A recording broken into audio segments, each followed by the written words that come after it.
আজকে আমি আপনাদেরকে দেখাবো WhatsApp এর রিংটোন কিভাবে পরিবর্তন করবেন। তার জন্য আপনাদের প্রথমে চলে যেতে হবে WhatsApp অ্যাকাউন্টে।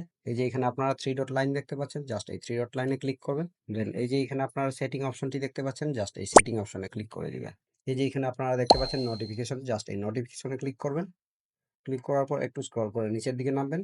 এই যে এখানে আপনারা দেখতে পাচ্ছেন রিংটোন, জাস্ট এই রিংটোনে ক্লিক করে দিবেন। ক্লিক করে দেওয়ার পর এখান থেকে আপনি আপনার রিংটোনটি পরিবর্তন করে নিতে পারবেন। আশা করি আপনারা বুঝতে পেরেছেন কিভাবে রিংটোন পরিবর্তন করবেন। ধন্যবাদ সবাইকে।